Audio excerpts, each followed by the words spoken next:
What's up, everybody? Finn here. Welcome to the Geek Weekly, where I read gaming and tech news all week so that you have more time to play video games. Before we get into it, real quick, I just want to say thank you to all of you for subscribing, for commenting, especially on our last video. Tokyo and I have only been doing this for about a week, so to see 1,000 people or 1,500 people liked the video, 150 of you subscribed and are looking forward to these next videos. I really appreciate you guys being here, and we both look forward to getting to know you guys as we build our channel, as we build this community, and as we have conversations with one another. That's really why we started this channel, was to take our conversations that we have about this stuff that we're passionate about and bring it to the rest of the world and see what everybody else has to say. So really appreciate you being here with us. There's a couple of big stories on tap this week, and one of them kind of impacts me personally, or has kind of a real personal kind of feel for me, and that's these layoffs that we keep hearing about. I think the biggest story right now is the Disney Fox merger, and I know a lot of people are really excited about this merger because a lot of the properties that we all care about, like Silver Surfer, Doctor Doom, Fantastic Four, a lot of these characters are now going to be coming to the Marvel Cinematic Universe, which, let's be honest, just makes better movies than almost any other studio in Hollywood right now, especially when it's their own characters. I'm seeing the other side of this puzzle, so I want to take a look at something here real quick if you want to join me. So one of the big things that I think a lot of people aren't reporting on, or the mainstream media isn't necessarily reporting on, I'm seeing a lot of other YouTubers comment on it, but the layoffs. So, I think right here is International Business Times. They are reporting that between 4,000 to 10,000 employees are going to be losing their jobs. So let's take a look here. For employees at 21st Century Fox, this coming June will be D-Day, quite literally doomsday, when anywhere from 4,000 to 10,000 employees will lose their jobs once the merger with the Walt Disney Company takes effect. Fox has a total workforce of 22,400 employees worldwide. So at the top end, Fox is going to be losing half of their employees. 10,000 people are going to be out of a job. And that's 10,000 people who, may or may not have skills that could lead them to another job right away. The reason at the top of the story I said that this was something that affected me personally, or that I feel very personal feelings about, was, a few years ago I was laid off, and it did come out of the blue for me. So, I didn't necessarily have a safety net. I was kind of fortunate that I had a severance. I had some stock options that I could sell off really quick to kind of keep the lights on and keep the mortgage payment going until I figured something out. Thankfully, I did land on my feet thanks to some great networking that I had done at my previous job. And, I'm always eternally appreciative of those folks that kind of reached out and helped me get that second job. But, it did kind of hit me out of nowhere. And some of the things that people don't think about with these huge numbers is when you get laid off, there's feelings that come along with that, feelings of inadequacy, feelings of depression, things like that. Again, I had that strong support network, so I don't know if it hit me as hard as it might hit some of these people, but not everyone has that. So as we talk about these big numbers, it's, we got to keep in mind that 10,000 people is not a small number. Even 4,000 people is not a small number. And this seems to be a pattern with some of these companies. I want to look at something real quick here. Let's take a look here. So, just for an example, Activision Blizzard, right? Bobby Kotick. Let's take a look at his compensation for 2018. Now, I'm not trying to call anybody out. I'm not trying to hate on anybody. Make that money. If Activision Blizzard offered me his salary, I would probably take it too. But let's take a look at this. So for 2018, as the chief executive officer, Bobby Kotick made $28,698,000. That is a phenomenal number. That is crazy. Now, of course, not all of that is cash in hand, right? Of that total, 1.7 million was salary, 2.8 was bonuses, 4.4 million was stock options. They gave him another 19 million worth of stock, and then 87. This is the funniest part. 87,000 came from other compensation. What that compensation is, is that his lunches for the year? I don't know what that is, but it just kind of shines a light on the fact that some of these programmers and developers and some of these folks making 100 to 120,000 a year, to most people that sounds like a ton of money. But when you compare it against what the CEO is making, could he take a pay cut and save a couple of jobs? Who knows, right? It's not his responsibility to do that, but I just wanted to highlight the disparity there. Something to think about. This seems to be a pattern with this industry, with both the tech and the gaming industries. this seems to be something that it's just kind of a merry-go-round, right? They push these people to make these games that we all love. They call it crunch time. They, build up the mystique of developing these games, and they make it seem like it's almost a privilege to work for these companies. And then once the games are shipped and the money is made and all the executives are paid, sorry, out the door. And in some cases, which we're going to talk about in a second here, in some cases they don't even, give them as much as a thank you. No compensation, no severance pay, and one really relevant example. Let's go all the way back. Let's take it back to the first layoff that I noticed, and that was back in September of 2018. And sorry, I'm kind of reading from my notes here, but back in September of 2018, Telltale laid off 90% of their staff, which was about 250 people, with 9 days' notice. So just over a week. Oh, God bless them. Are they not merciful? 9 days' notice. Many teams had in-progress titles and received no severance at all. So your last paycheck was your last paycheck. That's it. Hope you weren't living paycheck to paycheck there. Had no health care, right? So if you had some issues that you were working on, some chronic back pain, something like that, from sitting hunched over a computer all day, too bad. Sorry about that. You did all this hard work for us. Take care. And they didn't give them any warning. That's the biggest thing. There wasn't even so much as a hey, a couple weeks out, we might. Things are looking bad. We might have to start laying some people off. Prepare for that. No, nothing. People had in-progress projects that they were working on pretty hard. And, so that was kind of the first one that I noticed. Now, back in 2017, Telltale had done this before. So they had laid off, I want to say 25% of their staff already. Let me check my notes here. Yeah, 25% of their staff had already been laid off, which was about 90 people with, again, no warning, no severance, no nothing. So, and then I think they closed the studio right after that. So, that's kind of a tragic thing. And that reporting was from The Verge, by the way. Thank you to those guys at The Verge. February 12th of this year, Activision Blizzard laid off roughly 800 people after Bobby Kotick, our old friend there, announced record-setting performance. Let's take a look at this here.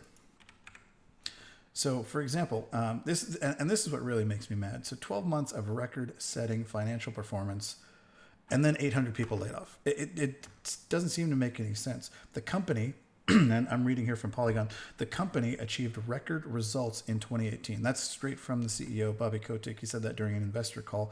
They made $7.5 billion in sales and $1.8 billion in profit that year.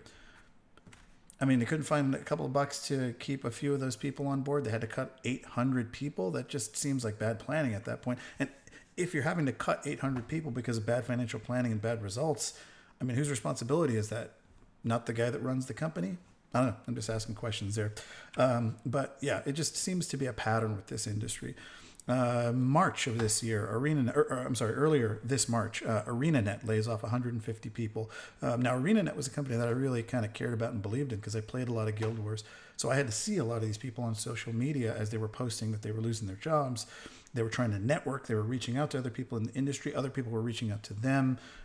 We saw the same thing with each of these other companies. They were just kind of flooding social media, looking for that next opportunity because these are folks that thought they had a job, for the next 10, 20 years. They thought they were going to be game developers for these companies.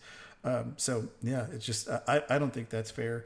And that kind of brings me to the story that I really like. Just today, yesterday, by the time you guys see this, EA again lays off 350 people, which is about 4% of their staff, despite, again, record-setting profits. So I don't know what the right answer is, but I know what the wrong answer is, and that's just cutting people left and right, setting up these expectations that these folks are, working on these massive titles and that people love the products they're making and kind of, giving them all this fluff and demanding all this work out of them, and then you just kind of kick them out the door when the time comes. That train can only go on for so long. And when people wonder why, freemium games and free-to-play games and loot boxes and all this other stuff is so prevalent in the industry, I think this is part of it because, these executives have gotten away with it for so long and they are feeding that greed.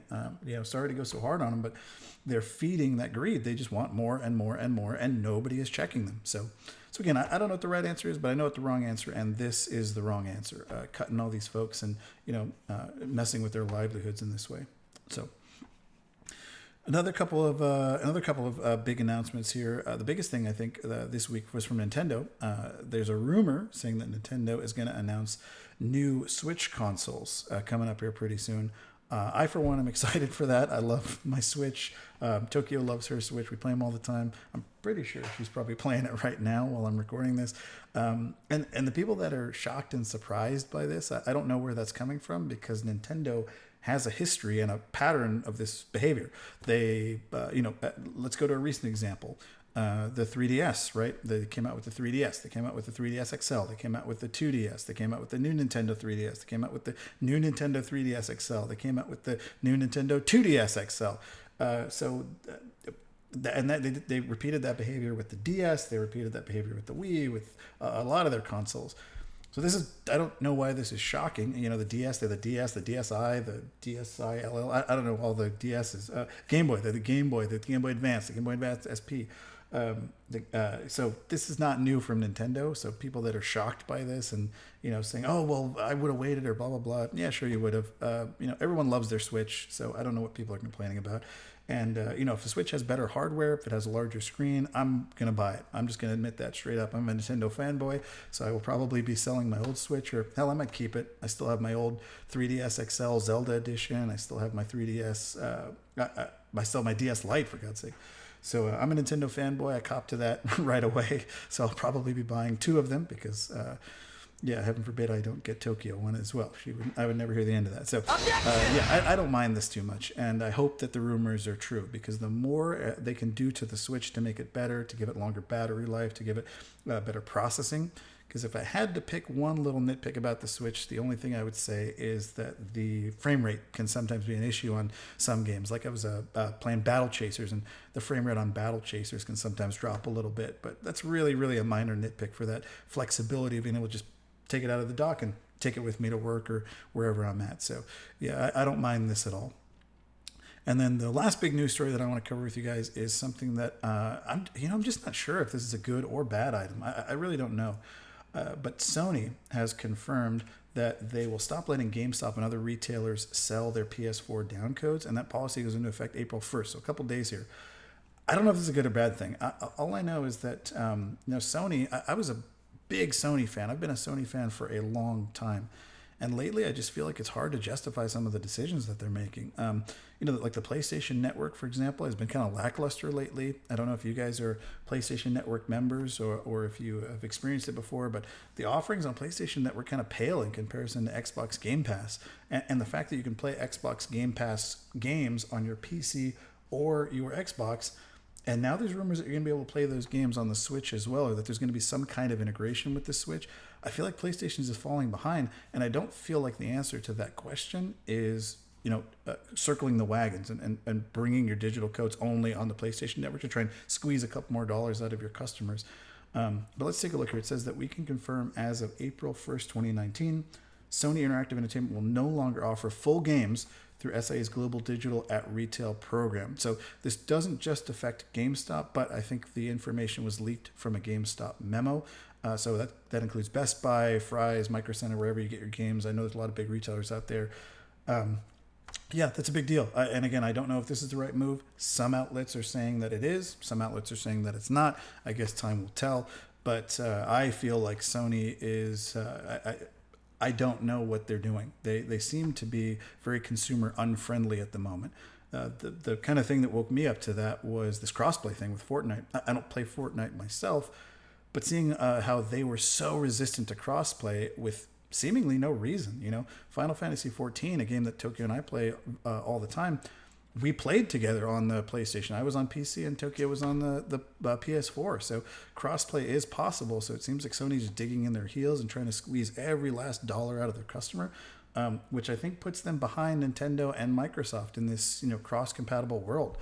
People want their games to work on their iPhone and their Android device. They want their games to be able to switch from their PC to their Xbox. They want to stream things like with some of these new multi-device streaming services that are coming out. They want to buy that license one time and have it on multiple devices. So it seems like Sony is kind of behind the times on this one. So maybe they see, I'm not executive for Sony. Maybe they see some things that I don't that are affecting their bottom line. But I don't know. I think this is very consumer unfriendly. So What do you guys think? Let me know. Jump down in the comments and let me know if this is a good move, this is a bad move. Any of the news stories of the day. Just let me know what you guys think. Let's start that conversation. Maybe I'm wrong on this one, and I want to hear why. There's a bunch of smart people out there. Tell me why this is a good move, if you think it is. If not, let's let Sony know that this is actually a bad move and that we don't agree with this. So with that, thank you guys for joining me for the Geek Weekly. Expect these every Wednesday at noon. Hopefully I can get these out for you every week, and we can talk about these big news items that I don't think other people are covering. Thank you again for joining me, and thank you for subscribing. If you like what you heard, like, comment, subscribe. That'll get a little bit better. This is my first show, so bear with me here. And you can tell it's my first show. Look at our studio. There's nothing in here. There's a huge echo, right? We don't have any of our stuff in here. I got my guitar back here. I'm shooting on my webcam, for Christ's sake, so bear with me. But I really appreciate you guys being here. All right, I'll see you next time. This is Vin, signing off.